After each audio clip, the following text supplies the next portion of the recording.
ओम शांति। 27 दिसंबर 2025 बाबा के महावाक्य। मीठे बच्चे, तुम्हारे दुख के दिन अब पूरे हुए। तुम अब ऐसी दुनिया में जा रहे हो जहां कोई भी अप्राप्त वस्तु नहीं। प्रश्न: किन दो शब्दों का राज तुम्हारी बुद्धि में होने कारण पुरानी दुनिया से बेहद का वैराग्य रहता है? उत्तर: उतरती कला और चढ़ती कला का राज तुम्हारी बुद्धि में है। तुम जानते हो, आधा कल्प हम उतरते आए, अभी है चढ़ने का समय। बाप आए हैं नर से नारायण बनाने की सत्य नॉलेज देने। हमारे लिए अब कलयुग पूरा हुआ, नई दुनिया में जाना है, इसलिए इससे बेहद का वैराग्य है। गीत धीरज धर मनवा। ओम शांति। मीठे मीठे रूहानी बच्चों ने गीत सुना।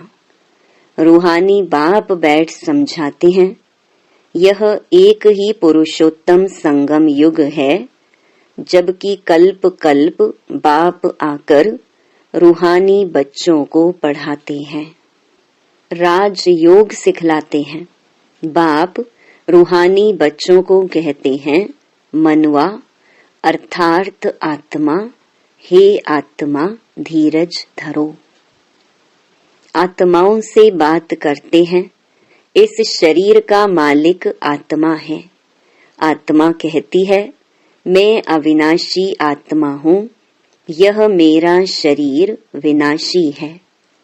रूहानी बाप कहते हैं, मैं एक ही बार कल्प के संगम पर आकर तुम बच्चों को धीरज देता हूँ कि अब सुख के दिन आते हैं। अभी तुम दुख धाम रौरव नर्क में हो। सिर्फ तुम नहीं हो, परंतु सारी दुनिया रौरव नर्क में है। तुम जो मेरे बच्चे बने हो, रौरव नर्क से निकलकर स्वर्ग में चल रहे हो। सतयुग, त्रेता, द्वापर पास हो गया, कलयुग भी तुम्हारे लिए पास हो गया। तुम्हारे लिए यह पुरुषोत्तम संगम युग है, जबकि तुम तमो प्रधान से सतो प्रधान बनते हो। आत्मा जब सतो प्रधान बन जाएगी तो फिर यह शरीर भी छोड़ेगी। सतो प्रधान आत्मा को सतयुग में नया शरीर चाहिए, वहां सब कुछ नया होता है। बाप कहते हैं, बच्चे अब दुख धाम से सुख धाम में चलना है, उसके लिए पुरुषार्थ करना है। सुख धाम में इन लक्ष्मी नारायण की राजाई थी। तुम पुरुषार्थ कर रहे हो नर से नारायण बनने का। यह सत्य नर से नारायण बनने की नॉलेज है। भक्ति मार्ग में हर पूर्णमासी पर कथा सुनते आए हो, परंतु वह है ही भक्ति मार्ग। उसे सत्य मार्ग नहीं कहेंगे, ज्ञान मार्ग है सत्य मार्ग। तुम सीढ़ी उतरते उतरते झूठ खंड में आते हो। अभी तुम जानते हो, सत्य बाप से हम यह नॉलेज पाकर 21 जन्म देवी देवता बनेंगे। हम थे, फिर सीढ़ी उतरते आए। उतरती कला और चढ़ती कला का राज तुम्हारी बुद्धि में है। पुकारते भी हैं, हे बाबा आकर हमको पावन बनाओ। एक बाप ही पावन बनाने वाला है। बाप कहते हैं, बच्चे तुम सतयुग में विश्व के मालिक थे, बहुत धनवान, बहुत सुखी थे। अभी बाकी थोड़ा समय है। पुरानी दुनिया का विनाश सामने खड़ा है। नई दुनिया में एक राज्य, एक भाषा थी, उसको कहा जाता है अद्वैत राज्य। अभी कितना द्वैत है। अनेक भाषाएं हैं। जैसे मनुष्यों का झाड़ बढ़ता जाता है, भाषाओं का भी झाड़ वृद्धि को पाता जाता है, फिर होगी एक भाषा। गायन है ना, वर्ल्ड की हिस्ट्री ज्योग्राफी रिपीट। मनुष्यों की बुद्धि में नहीं बैठता। बाप ही दुख की पुरानी दुनिया को बदल सुख की नई दुनिया स्थापन करते हैं। लिखा हुआ है प्रजापिता ब्रह्मा द्वारा डेइटिज्म की स्थापना। यह है राजयोग की पढ़ाई। यह ज्ञान जो गीता में लिखा हुआ है, बाप ने जो सम्मुख सुनाया, वह फिर मनुष्यों ने भक्ति मार्ग के लिए बैठ लिखा है, जिससे तुम उतरते आए हो। अभी भगवान तुमको पढ़ाते हैं ऊपर चढ़ने के लिए। भक्ति को कहा ही जाता है उतरती कला का मार्ग। ज्ञान है चढ़ती कला का मार्ग। यह समझाने में तुम डरो मत। भल ऐसे भी हैं जो इन बातों को ना समझने कारण विरोध करेंगे, शास्त्रवाद करेंगे, परंतु तुमको कोई से शास्त्रवाद नहीं करना है। बोलो शास्त्र, वेद, उपनिषद व गंगा स्नान करना, तीर्थ आदि करना, यह सब भक्ति कांड है। भारत में रावण भी है बरोबर, जिसकी एफिजी जलाते हैं। वैसे तो दुश्मनों की एफिजी जलाते हैं अल्पकाल के लिए। यह इस एक रावण की ही एफिजी हर वर्ष जलाते आते हैं। बाप कहते हैं तुम गोल्डन एजेड बुद्धि से आयरन एजेड बुद्धि हो गए हो। तुम कितने सुखी थे। बाप आते ही हैं सुख धाम की स्थापना करने। फिर बाद में जब भक्ति मार्ग शुरू होता है तो दुखी बनते हैं।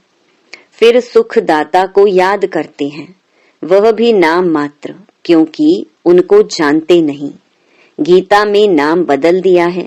पहले पहले तुम यह समझाओ कि ऊंच ते ऊंच भगवान एक है। याद भी उनको करना चाहिए। एक को याद करना, उसको ही अव्यभिचारी याद, अव्यभिचारी ज्ञान कहा जाता है।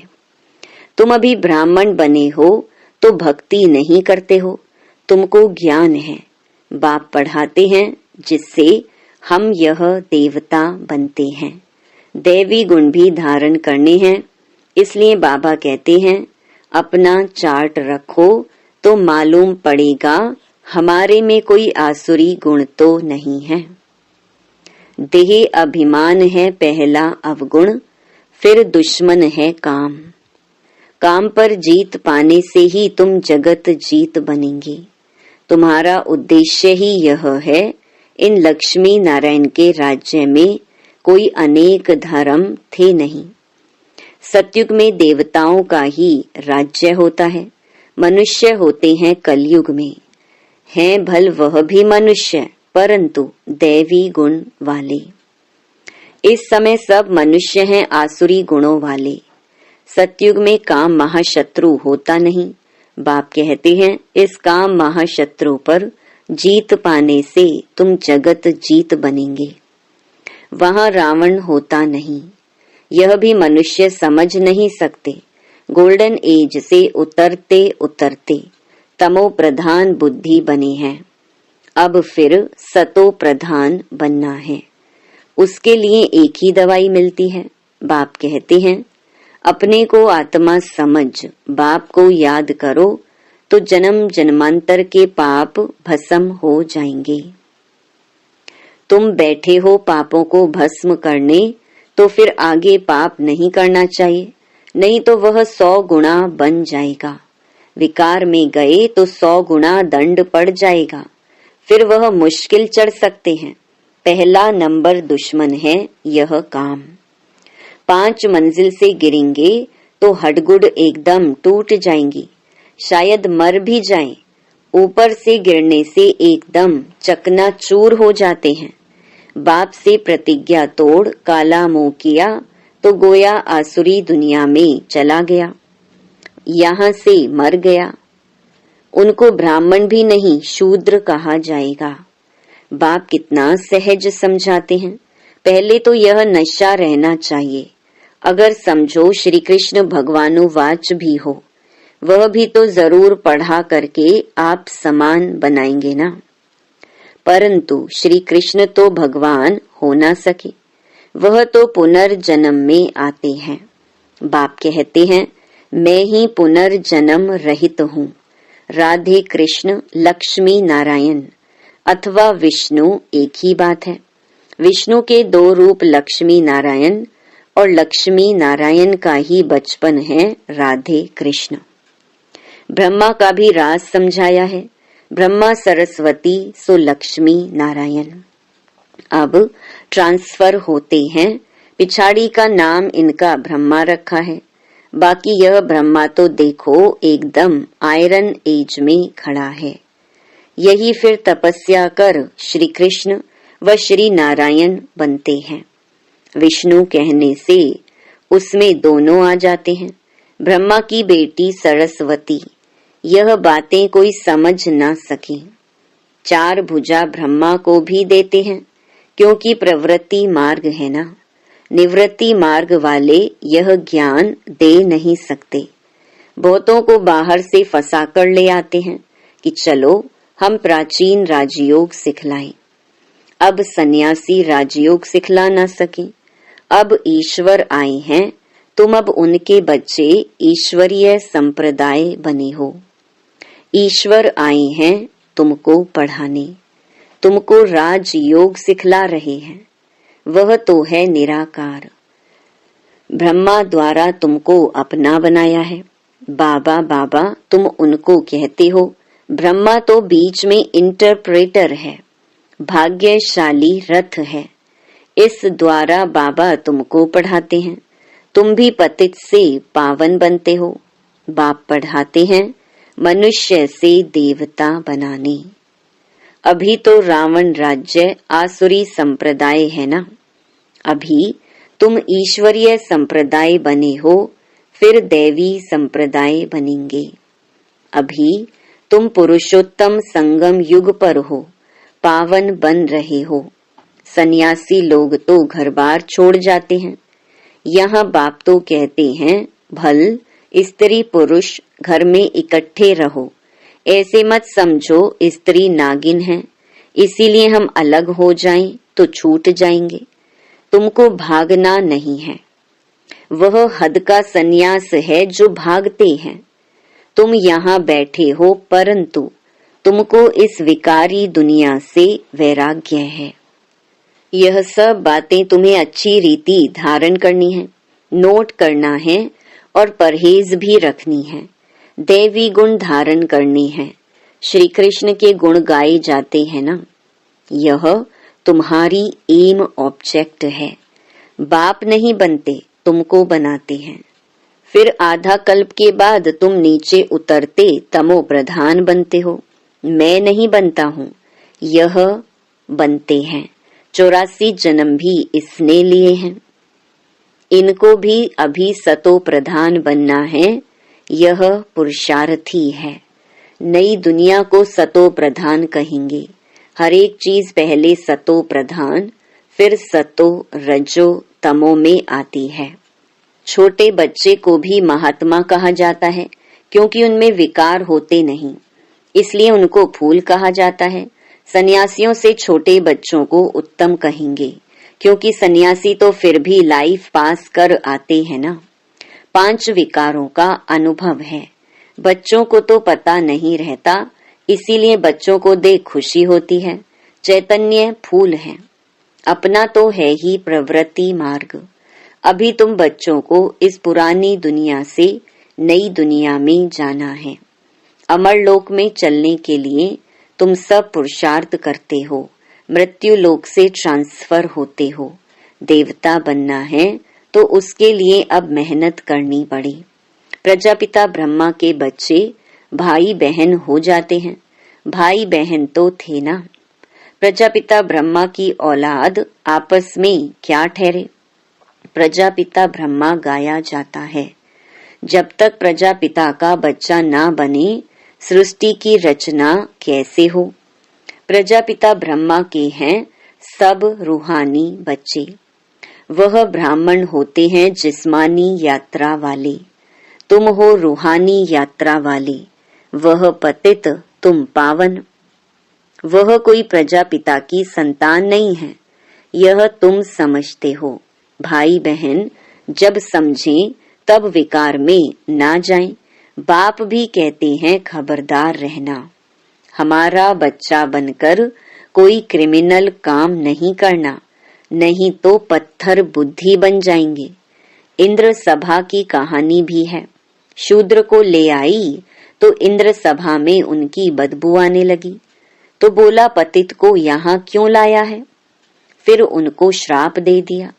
वास्तव में इस सभा में भी कोई पतित आ नहीं सकते। भल बाप को मालूम पड़े व ना पड़े, यह तो अपना ही नुकसान करते हैं और ही 100 गुना दंड पड़ जाता है। पतित को अलाउ नहीं है, उन्हों के लिए विजिटिंग रूम ठीक है। जब पावन बनने की गारंटी करें, दैवी गुण धारण करें, तब अलाउ हो। दैवी गुण धारण करने में टाइम लगता है, पावन बनने की एक ही प्रतिज्ञा है। यह भी समझाया है देवताओं की और परमात्मा की महिमा अलग अलग है। पतित पावन लिबरेटर गाइड बाप ही है। सब दुखों से लिबरेट कर अपने शांति धाम में ले जाते हैं। शांति धाम, सुख धाम और दुख धाम, यह भी चक्कर है। अभी दुख धाम को भूल जाना है। शांति धाम से सुख धाम में वो आएंगे जो नंबरवार पास होंगे, वही आते रहेंगे। यह चक्कर फिरता रहता है। ढेर की ढेर आत्माएं हैं, सबका पार्ट नंबरवार है, जाएंगे भी नंबरवार। उनको कहा जाता है शिव बाबा का सिचरा अथवा रुद्रमाला। नंबरवार जाते हैं, फिर नंबरवार आते हैं। दूसरे धर्म वालों का भी ऐसा होता है। बच्चों को रोज समझाया जाता है, स्कूल में रोज नहीं पढ़ेंगे, मुरली नहीं सुनेंगे तो फिर एब्सेंट हो जाएंगे। पढ़ाई की लिफ्ट तो जरूर चाहिए। गॉडली यूनिवर्सिटी में एब्सेंट थोड़ी होनी चाहिए। पढ़ाई कितनी ऊंच है जिससे तुम सुख धाम के मालिक बनते हो। वहां तो अनाज सब फ्री रहता है, पैसा नहीं लगता। अभी तो कितना महंगा है, 100 वर्ष में कितना महंगा हो गया है। वहां कोई अप्राप्त वस्तु नहीं होती जिसके लिए मुश्किलात आए। वह है ही सुख धाम। तुम अभी वहां के लिए तैयारी कर रहे हो। तुम बेगर टू प्रिंस बनते हो। साहूकार लोग अपने को बेगर नहीं समझते हैं। अच्छा, मीठे मीठे सिकिलधे बच्चों प्रति माता पिता बाप दादा का याद प्यार और गुड मॉर्निंग। रूहानी बाप की रूहानी बच्चों को नमस्ते। धारणा के लिए मुख्य सार। पहला, बाप से जो संपूर्ण पावन बनने की प्रतिज्ञा की है, इसे तोड़ना नहीं है। बहुत बहुत परहेज रखनी है। अपना चार्ट देखना है, हमारे में कोई अवगुण तो नहीं है। दूसरा, गॉडली यूनिवर्सिटी में कभी भी एब्सेंट नहीं होना है।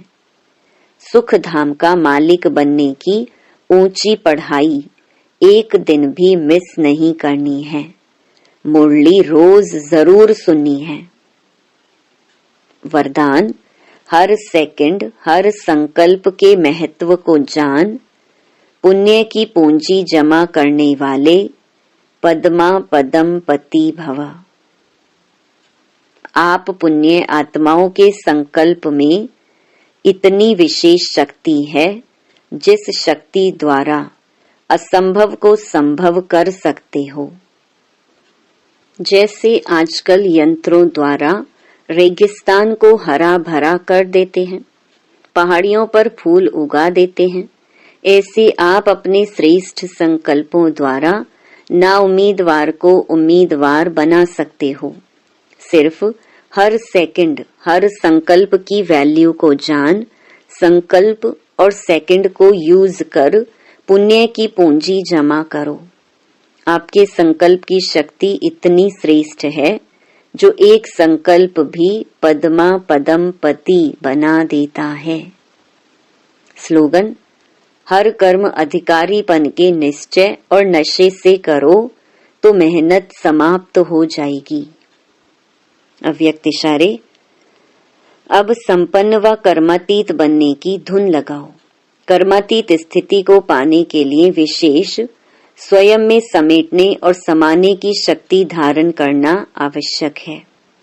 कर्म बंधनी आत्माएं जहां हैं वहां ही कार्य कर सकती हैं और कर्मातीत आत्माएं एक ही समय पर चारों ओर अपना सेवा का पार्ट बजा सकती हैं, क्योंकि कर्मातीत हैं। उनकी स्पीड बहुत तीव्र होती है, सेकंड में जहां चाहें वहां पहुंच सकती हैं। तो इस अनुभूति को बढ़ाओ। अच्छा, ओम शांति।